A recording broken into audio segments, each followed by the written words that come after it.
Quero dizer que eu fiquei muito feliz hoje.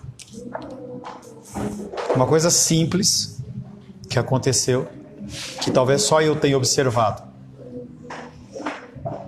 Estávamos aqui, Felipe e Rayane estão lá no hospital com a Isabela, e a Helena está com o Carlos e com a Esther. E aí a Helena sentou no local de praxe dela, no cantinho lá, e o Carlos agiu como um verdadeiro sacerdote. Ele levantou, pegou uma cadeirinha, colocou lá e ficou uma de cada lado. Palavra sendo colocada em prática. São pequenas coisas que têm muita valia. Também agradeço mais uma vez por todos que colocaram o alimento na cesta, provisionando o alimento para aqueles que não têm fome, e também por essas flores que embelezam o nosso altar. Dito isso, quero dizer: a paz seja convosco. Amém. Amém. Em nosso último encontro, estivemos meditando sobre o tema Luz do Mundo. Vivemos em um mundo de trevas. Com a igreja não sendo eficiente, nós temos visto o mundo apodrecer cada vez mais. A função do mundo, da igreja como sal, não tem sido feita, e o mundo apodrece. Apodrece nas nossas escolas, nas nossas famílias, na sociedade. Embora os judeus se vissem como a luz do mundo, e a verdadeira luz, na verdade, era o servo sofredor cumprido em Jesus. Por consequência, seus discípulos, seus apóstolos, eu e você, nós somos os constituídos com a nova luz, reflexo da luz de Cristo em nós. Essa luz é projetada através de nós pela palavra de Deus, na prática, através das nossas boas obras. Então você é chamado a praticar boas obras, no âmbito da visão humana ou não. Nós temos que estar sempre com os nossos corações voltados às boas obras. Por isso que, quando o pastor Ricardo, ele convidou a mim e a nossa igreja para nós estarmos lá, eu entendo que isso é uma boa obra no sentido de abençoar aquela igreja que está se iniciando. Uma igreja que nasce de muitos projetos que nós participamos e que nós podemos abençoá-los também. Amém. As normas do reino de Deus tanto operam na vida dos herdeiros do reino, como produzem um testemunho do reino. Essa obra do Senhor é uma obra que tem que ser colocada em prática nas nossas vidas todos os dias. Onde você estiver. Já falamos sobre a questão do Ide, mas vamos falar mais para o final do Evangelho de Mateus, talvez daqui a 3 anos ou 4 anos, mais ou menos. A gente vai estar falando sobre o Ide. Mas enquanto isso, você sabe que você tem uma tarefa, que é, enquanto você vai indo e fazendo o que você faz, aonde você trabalha, você levar o Evangelho. Convido você a que você continue sendo ou passe a ser luz. Quero convidar você a abrir a palavra de Deus no Evangelho de Mateus. Evangelho de Mateus, capítulo 5.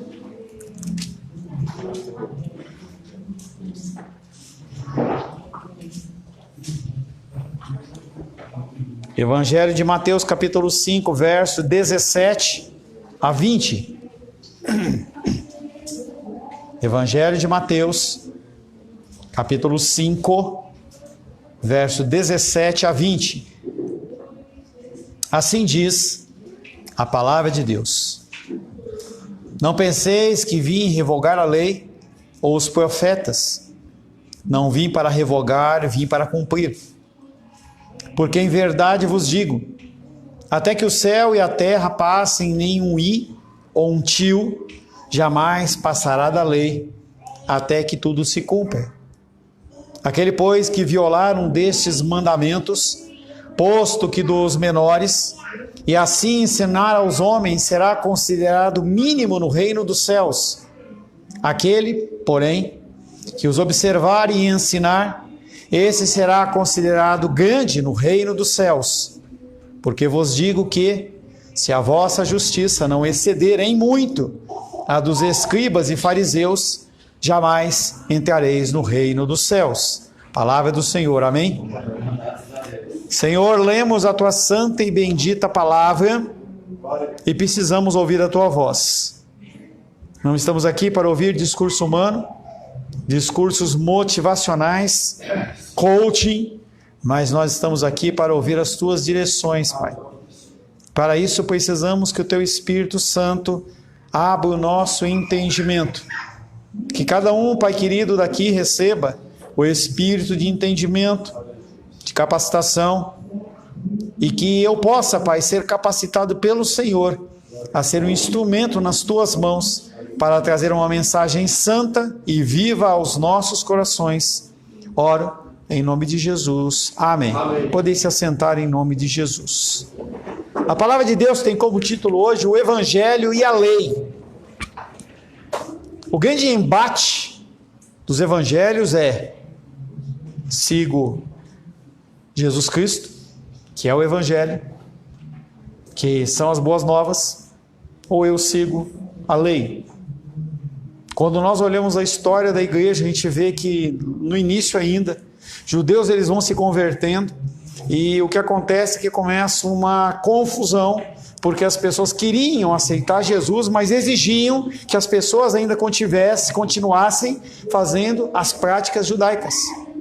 Você tem que se circuncidar, você tem que fazer isso, tem que fazer aquilo outro, tem que carregar isso, carregar aquilo outro.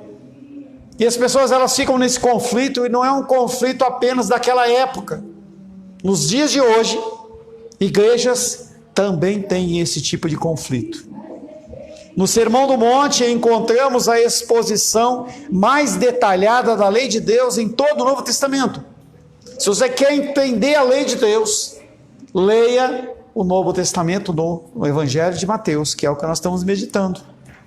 Nesse ponto, a partir do verso 17, Jesus começa a apresentar a sua interpretação em contraste com a interpretação daqueles homens fariseus, saduceus, homens da lei.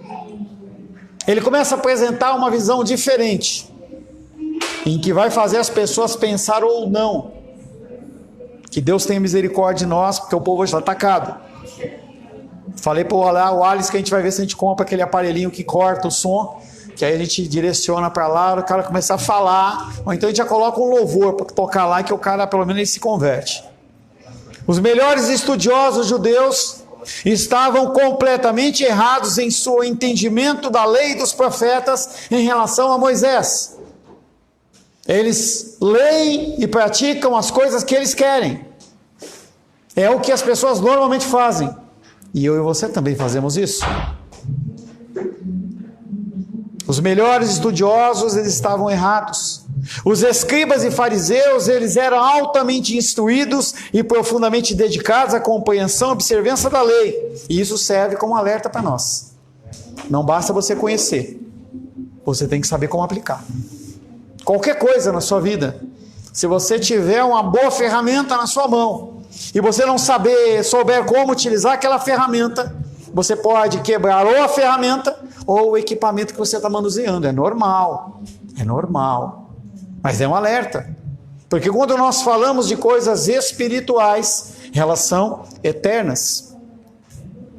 A Bíblia é clara o suficiente para que qualquer cristão compreenda seu significado básico. Você não precisa ser um teólogo, você não precisa fazer uma pós-graduação em grego, hebraico. Se você puder fazer, faça. O conhecimento básico, o que é necessário para você ser um bom cristão, é simples para que você ler e entender. Aplicar nem sempre, mas ler e entender sim. Senão seria difícil. Você ia falar para uma pessoa, olha, a pessoa ela não tem esse estudo, a pessoa não conhece hebraico, ela não conhece grego, então por conta disso ela não vai para o céu. Não, negativo. Só que em qualquer área, você pode trabalhar com o básico, ou você pode buscar a excelência. E a palavra de Deus fala que nós temos que buscar a excelência. Excelência, sempre excelência. Você pode continuar com o seu negócio naquele mesmo nível, você pode continuar atendendo os seus clientes daqui a 5, 10, 15, 20 anos da mesma maneira, fazendo as mesmas propagandas, fazendo as mesmas coisas, e não tem problema, só que você não cresce. E Deus nos dá a mente, o entendimento para que a gente busque cada vez mais. Como eu disse para vocês, eu já tenho algum estudo dentro da área do aconselhamento e fui buscar mais neste fim de semana para que eu possa ajudar vocês. Inclusive para reiterar, quando eu falei que eu fui para um retiro, muitas pessoas entenderam que eu ia fazer um retiro de oração e jejum. Não. Eu falei retiro porque era uma coisa mais simples. Na verdade, eu ia buscar uma graduação melhor dentro do contexto de aconselhamento. E aí foi da quinta-feira, às 7 da manhã, até o sábado, às 16 horas, quase que ininterrupto, parando apenas para comer e dormir. Então nós temos que tomar cuidado com sabermos demais e não aplicarmos coisa nenhuma. Mesmo assim, a palavra de Deus, ela é distorcida e mal interpretada em todas as gerações, mesmo nas suas coisas e conhecimentos básicos. Essas distorções acontecem não porque há algo de errado na palavra, na clareza da palavra, mas porque há algo de errado conosco. Nós não nos dedicamos, nós pouco lemos. Fiquei muito feliz em saber que a nossa leitura das 6 da manhã, a Aisla vai se juntar a nós para a leitura da palavra. Você também é convidado. Você também é convidado. A partir das 6h30, por 20 minutos, nós lemos as Escrituras Sagradas. Sem muita firula, nós simplesmente lemos a palavra de Deus. Se você desejar, entre em contato com a Ingrid, que é a nossa coordenadora de polo de leitura, entendeu? Mas saiba que quando as pessoas leem a palavra, elas se tornam mais sensíveis a erros e pecados. Então, quando o Nicolas ele fala glória a Deus, saiba que a Aisla, não que ela não lesse, mas ela vai ficar cada vez... Oi? Cada vez mais ela vai ter discernimento em relação às coisas que acontecem no lar e que precisam ser corrigidas. E isso também é uma bênção. Nós nos achegamos à Bíblia com a mente obscurecida pelo pecado. Essa é uma realidade. Os escribas e fariseus, quando eles estavam diante dos escritos sagrados, eles tinham a mente deles fixadas no que eles achavam. São chamados pressupostos. Pressupostos. Eu acho que aquilo é o certo. E se você não tem a dinâmica de você ficar sempre se corrigindo, você continua parado naquela condição e você não sai mais. Toda a minha vida cristã, ela passou por locais mais avivados, bíblicos ou não, e você vai filtrando aquilo, você vai guardando para você apenas aquilo que procede do Senhor. E as coisas que se passaram, elas se passaram, ficaram no passado. Mas os fariseus e os escribas, os estudiosos, os judeus de alta índole, eles não queriam mexer com isso. Eu prefiro continuar na minha condição tradicional. Devemos resistir à tentação de ler algo que não está na Bíblia, ou tentar usá-la como algo fácil de moldar, com o intuito de defender as nossas inclinações e tendências. Muitas pessoas leem a Bíblia e querem adequar a Bíblia aos seus pensamentos, e distorcem a palavra de Deus. E a palavra de Deus, ela não é para ser distorcida.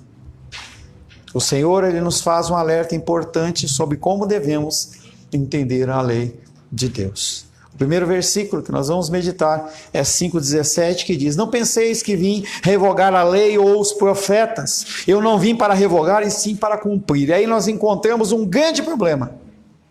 A igreja contemporânea, a igreja dos nossos dias, elas estabeleceram uma coisa que eu chamei de anti-lei. Ou seja, tudo que procede do Antigo Testamento tem que deixar no passado. E isso está errado. As pessoas, elas passam por cima de 10 mandamentos, passam por cima de todas as coisas e dizem: eu posso e quero viver o que eu quiser, não o que as Escrituras mandam, porque essa coisa do passado ficou no passado, e quem vive de passado é museu.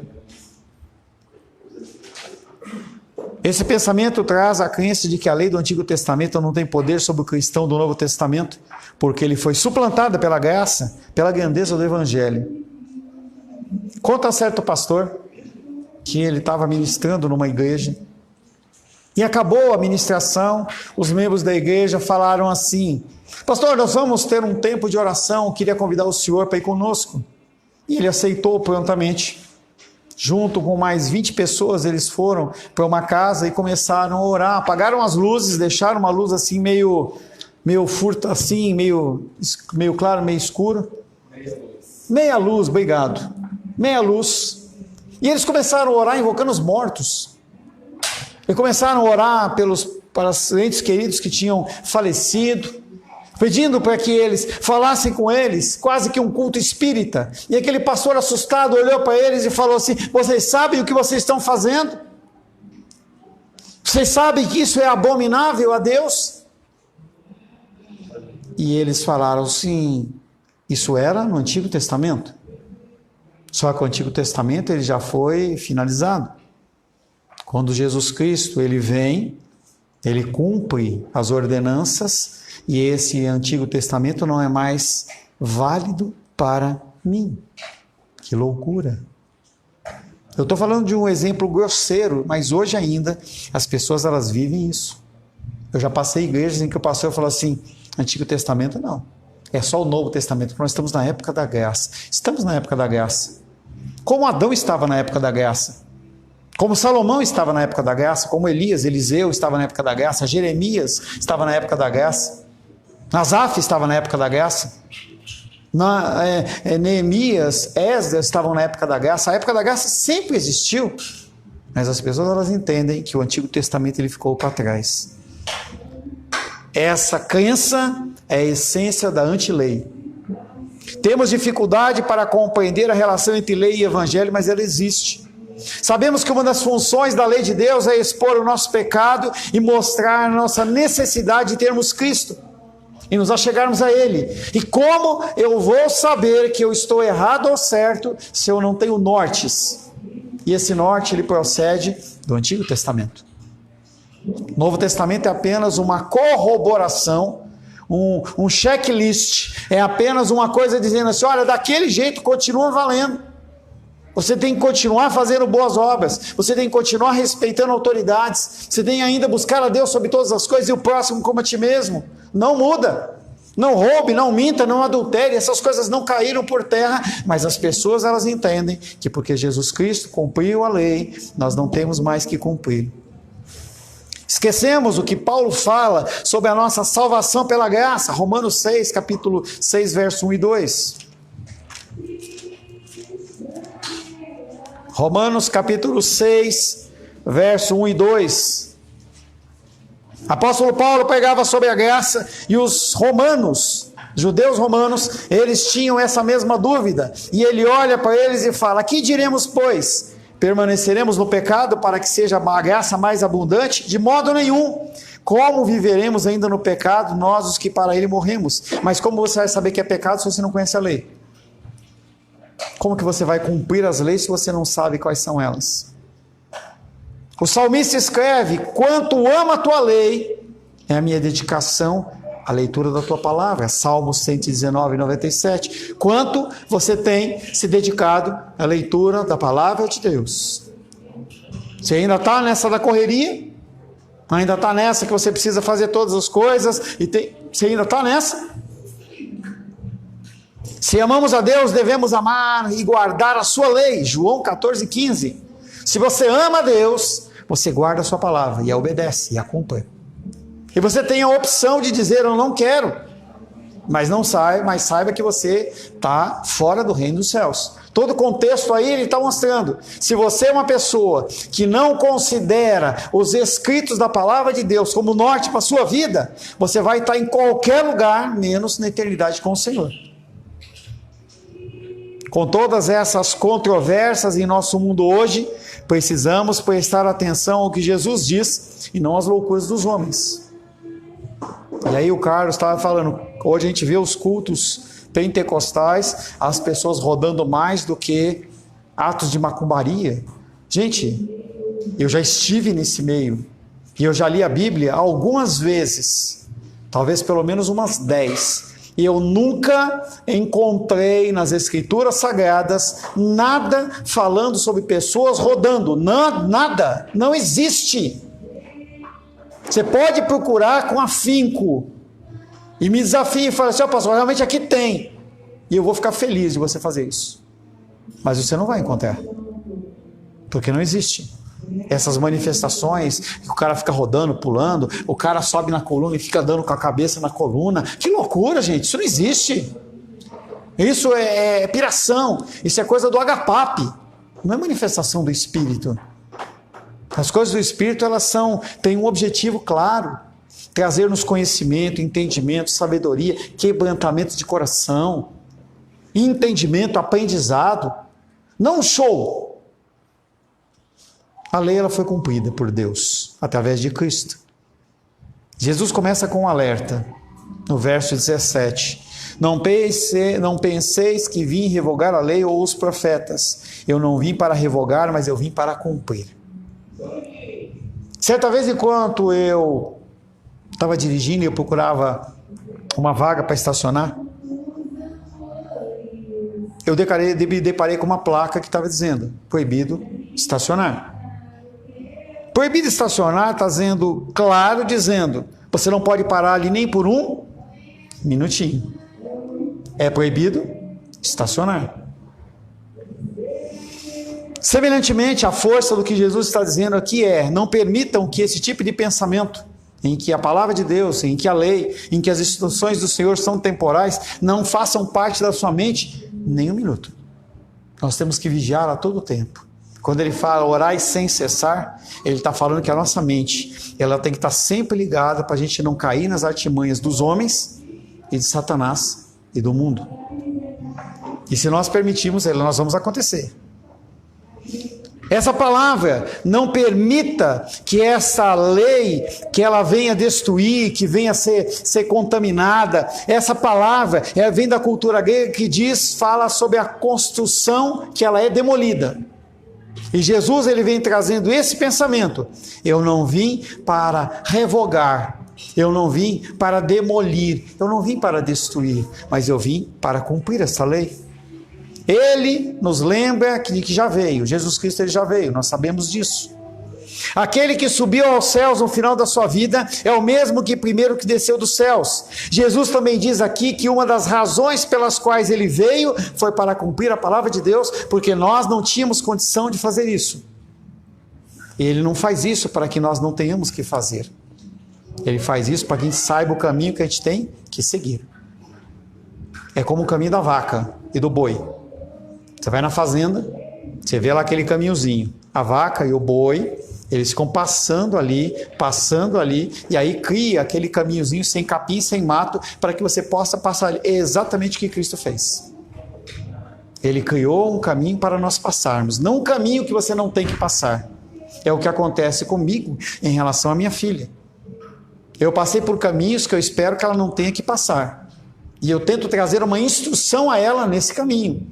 Mas se ela não quiser, é com ela. O objetivo da igreja, de vocês, de mim para vocês, é que vocês, quando estiverem na minha idade, vocês estejam anos-luz lá na frente. Quando a Manu tiver com 58 anos, que ela tenha entendimento, que ela tenha um lar nos pés do Senhor, porque ela viu a coisa acontecer, ela vê referências, ela foi alimentada pela palavra. Essa condição de termos crianças da idade da Manu e da Helena sentado ouvindo desse jeito, foi construído. Vai em outra igreja. Tem que ter o quê? O cultinho. Porque a criança não fica parada. Porque ela não foi ensinada. E a minha esperança é que lá na frente vocês consigam lembrar dos ensinamentos que foram professados aqui e possam mostrar o quê? Boas obras através do lar de vocês. Sabemos que tanto a lei quanto os profetas apontam para a vinda de Jesus. E quando ele veio, essa expressão reveladora foi cumprida. Muitos dizem, Jesus não veio para destruir, mas para cumprir. Logo, uma vez cumprida, a lei foi destruída. Isso está errado. O contexto deixa claro que quando Jesus fala sobre o cumprimento da lei, ele não apenas cumpre os seus aspectos, mas ele mostra para mim e para você o que nós devemos e como devemos agir. E mais surpreendente com isso, ele nos mostra o caminho a seguir. Algo que os fariseus e os escribas não sabiam. Em vez deles interpretarem o que estava sendo falado, algum problema aí atrás? Não. Tudo certo? Daniel, senta ali atrás do Carlos, por gentileza.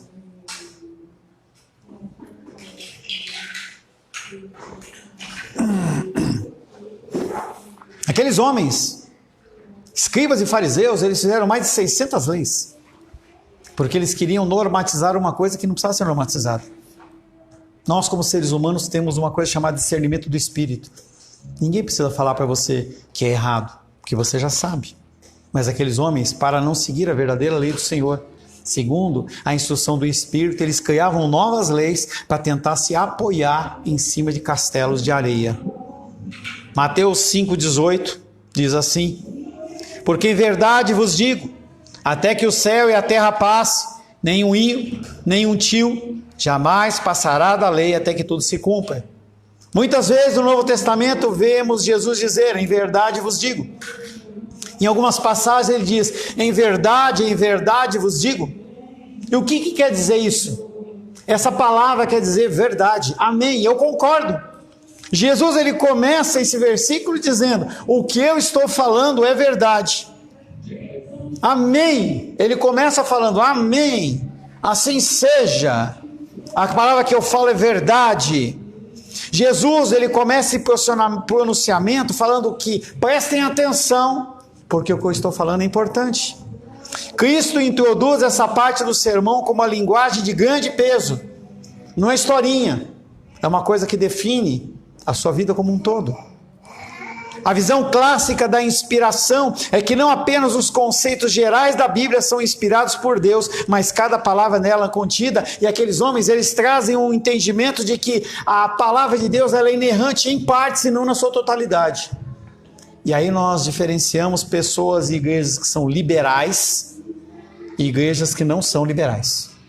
Nós, na nossa igreja, acreditamos na inerrância total das Escrituras. Qualquer palavra que está definida na palavra de Deus, de Gênesis a Apocalipse, excluindo os comentários, se a tua Bíblia tiver o comentário, a Bíblia da mamãe, do papai, das mulheres, aquele monte de coisa que os caras escrevem lá, exceto isso, se tiver só o texto bíblico, isso é algo que procede de Deus. E ele diz, não vai deixar de se cumprir nem um i, nem um tio, que são símbolos pequenos.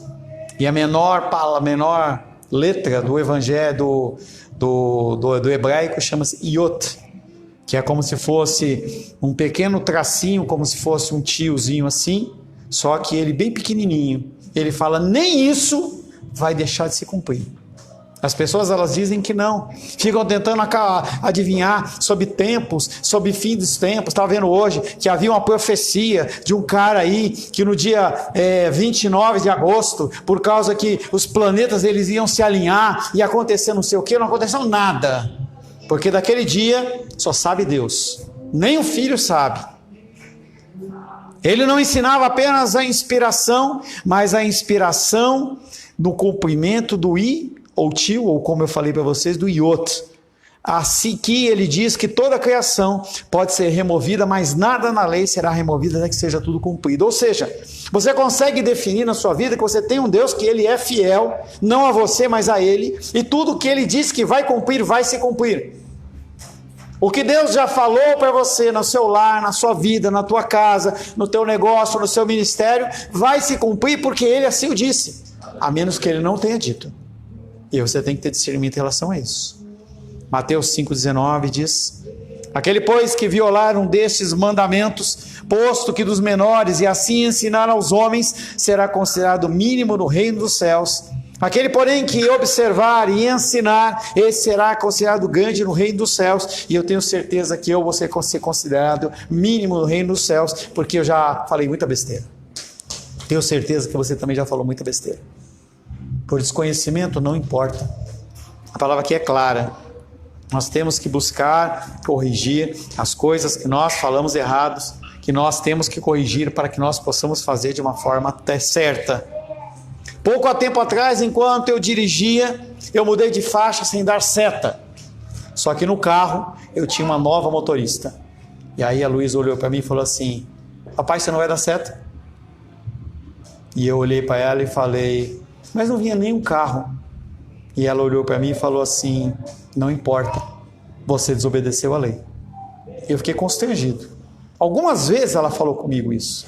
E muitas vezes nós achamos que as pequenas coisas da palavra de Deus, elas não precisam ser feitas porque elas são pequenas.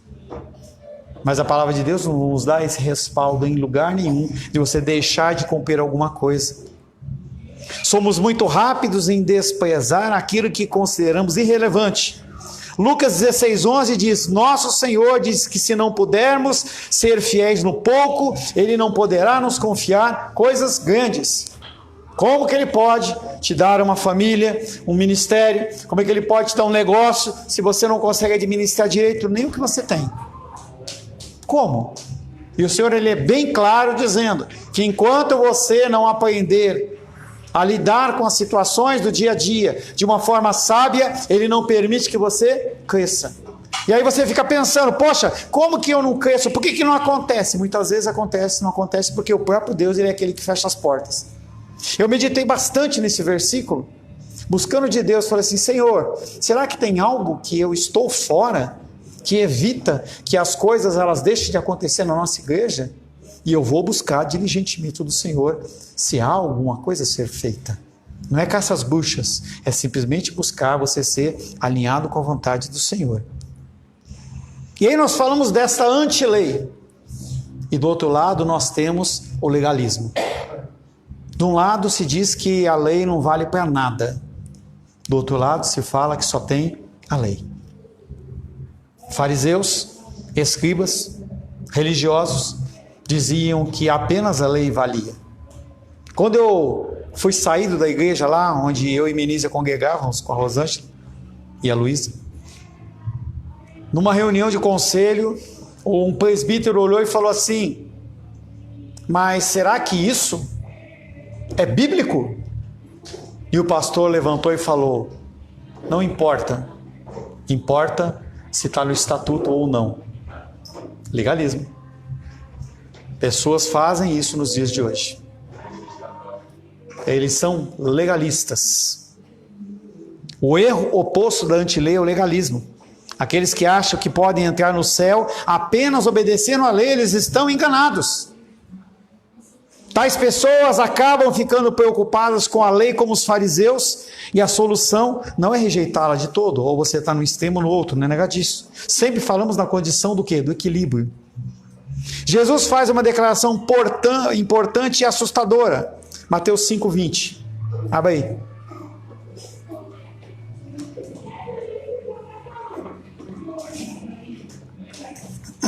Mateus capítulo 5, verso 20. Assim diz Jesus, para mim e para você nesta noite.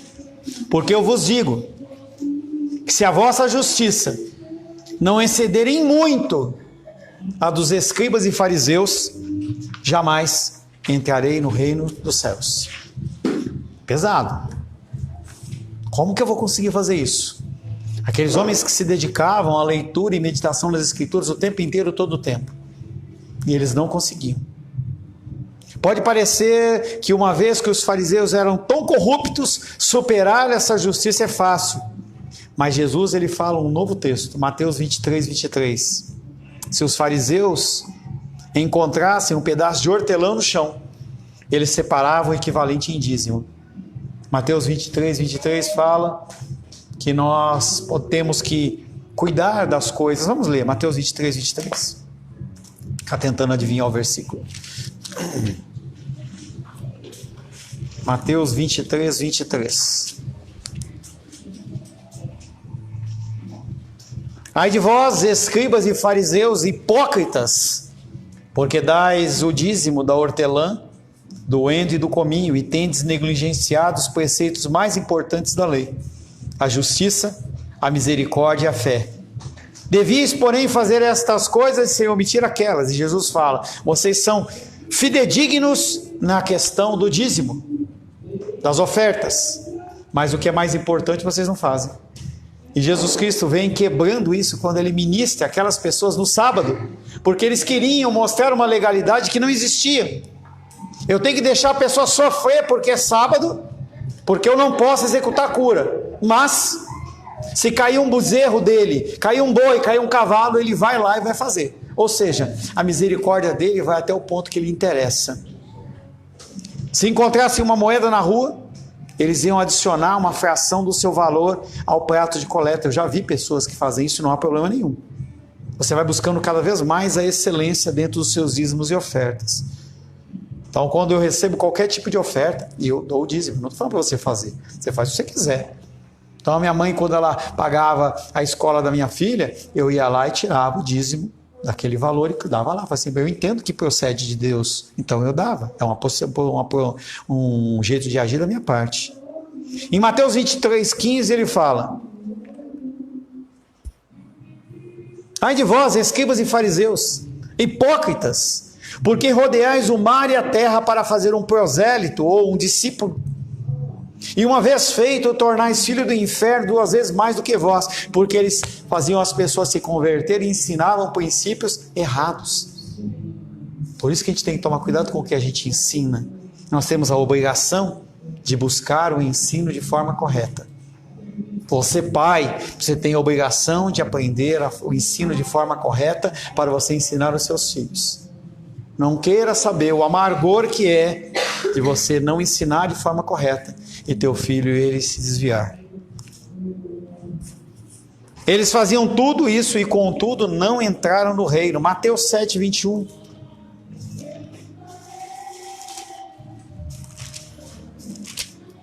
Mateus capítulo 7, verso 21 diz: nem todo que me diz Senhor, Senhor entrará no reino dos céus, mas aquele que faz a vontade do meu Pai que está nos céus. Obediência.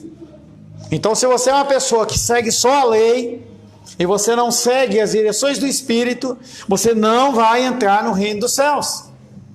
Se você é uma pessoa que acha que a sua salvação está nas boas obras e você entrega todo o teu dinheiro, toda a tua roupa, todo o teu tempo, você vai para a favela, você vai cuidar dos necessitados e você não acredita na palavra de Deus dizendo que Jesus Cristo ele entrega a salvação dele pela graça, você vai para o inferno com as suas boas obras. E aqueles fariseus eles não conseguiam entender isso, porque eles estavam com as mentes deles cauterizadas. Eles faziam tudo isso e não entraram no reino. Jesus está dizendo que precisamos fazer tudo aquilo que os fariseus faziam. Faça o que os fariseus faziam. Leia a palavra, jejue, tenha tempo de oração. Eles oravam pelo menos 3 vezes por dia, no início do dia, no meio do dia, no final do dia. Estavam sempre na casa do Senhor meditando, discutindo a respeito da lei. Faça isso, mas faça mais que isso. Jesus está afirmando que quem recebe a sua justiça deve ir além deles. Esses eram tão meticulosos na observância das palavras da lei que acabaram por negligenciar a ação do Espírito Santo. Nos é ordenado que sigamos tanto o Espírito como as palavras da lei. Muitos dizem que não somos obrigados a praticar o formalismo no Antigo Testamento, e em certo sentido é certo. A gente não tem que ter candelabro aqui do menorá, não tem que ter a bandeira de Israel, isso não é necessário. Vamos fazer agora o dia do perdão, porque está na época do perdão. Agora vamos passar um tempo lá na tenda, porque Pentecostes. Vamos guardar o dia de sábado, porque tem que ser o sábado. Gente, tem coisas que você tem que cumprir, tem coisas que você não tem que cumprir. As que você tem que cumprir, as faça. As que você não tem que cumprir, fica apenas como uma memória. Embora não pratiquemos as cerimônias da lei, seus princípios ainda são centrais no culto dos cristãos. Amar a Deus sobre todas as coisas e o próximo como a ti mesmo. Nós temos que amar a nossa esposa, nós não podemos adulterar, nós não podemos roubar, não devemos mentir, não devemos levantar falso testemunho e todas as ordenanças da lei. Aquilo você tem que ter no teu coração implantado, para que quando vier uma situação você consiga discernir, será que não é uma pequena variação daquilo?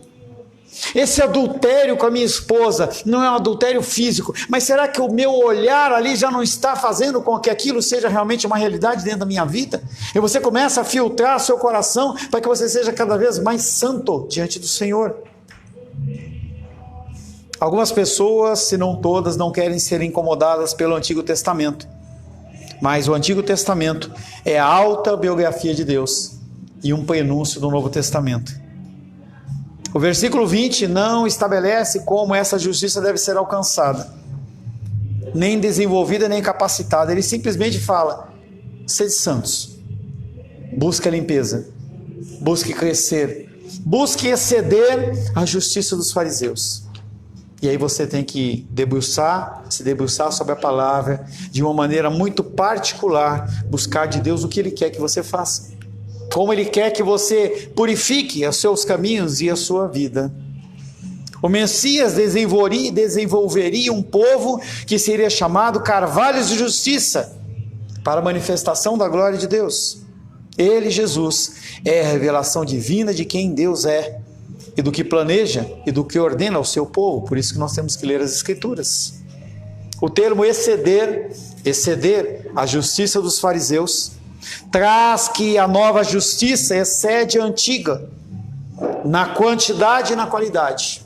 Sempre que eu oro pela nossa igreja, eu oro: Senhor, eu peço que o Senhor aumente de uma forma quantitativa o número de pessoas, mas em especial qualitativamente. Igrejas com 1.000, 2.000, 3.000, 5.000 pessoas, se as pessoas elas forem para o inferno, não resolve absolutamente nada. Aprendemos no Antigo Testamento o que Deus quer que nós façamos, o que lhe agrada. É por isso que nunca devemos descartar os textos do Antigo Testamento como se não tivessem importância hoje em dia. Aplicação para você. Aplicação para você. O que aconteceu aí? Que sede, né? Quanta sede! Quanta sede! Eu fico imaginando as pessoas com sede, se elas tomassem tanta água em casa. Você toma tanta água em casa como você toma na igreja? Será que você toma tanta água assim? Há uma necessidade de você tomar água assim, de uma maneira assim. Minha boca, pastor, ela está sedenta. Vamos se controlar, gente. Vamos se controlar, não há necessidade. Se você tomar um copo de água quando você chegar para a igreja, você não precisa de tomar água depois. Quando acabar o culto, depois dessas extensas 2 horas, 1h30, você volta a tomar água. Quantas vezes você no cinema, você se levanta para ir tomar água? Tá aquela cena de ação, o mocinho tá lá naquela luta, e aí você fala assim: agora eu vou tomar água. Poxa, mas agora eu vou tomar água. Eu estou morrendo de sede. Você nunca faz isso. E aquela máxima: eu nunca descobri aonde era o bebedouro da igreja católica onde eu congregava. Nunca. E eu nunca morri. Tá na sua frente, né, Carlos? Fica mais difícil, né? Vou colocar uma portinha aí. Mas voltando, vamos voltar aqui, voltar à sobriedade, sem água. Vamos voltar à água da vida. Entendeu? Vamos voltar à água da vida. Cuidado com o que você ouve. Cuidado aonde você passa. E eu fico sempre olhando os posts de vocês, né? Apareceu lá no Instagram, vocês sabem, pode ter certeza que eu olho.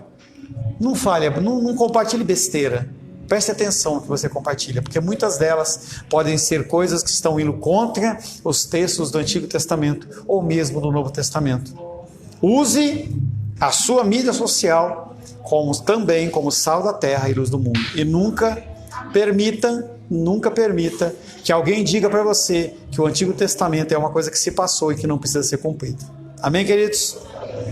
Senhor, em nome de Jesus, louvamos, adoramos e bendizemos Teu nome. Inclusive, Pai querido, por esse barulho de fundo, porque o Senhor, Pai querido, testa a nossa paciência, testa, Pai querido, a capacidade de nós nos fixarmos ao Senhor. E pedimos, Pai, que o Senhor tenha misericórdia daquelas pessoas que não têm a Tua luz, não têm o Teu sal, que não têm o Teu discernimento, Pai, e buscam a satisfação, Pai, que nos prazeres do mundo. Sabemos que quando eles chegarem em casa, Pai, o vazio vai tomar conta e eles não vão ter nada no que se apegar. Nós, porém, temos a Tua santa e bendita palavra. Oramos em nome de Jesus. Amém. Graças ao nosso bom, querido e amado Deus.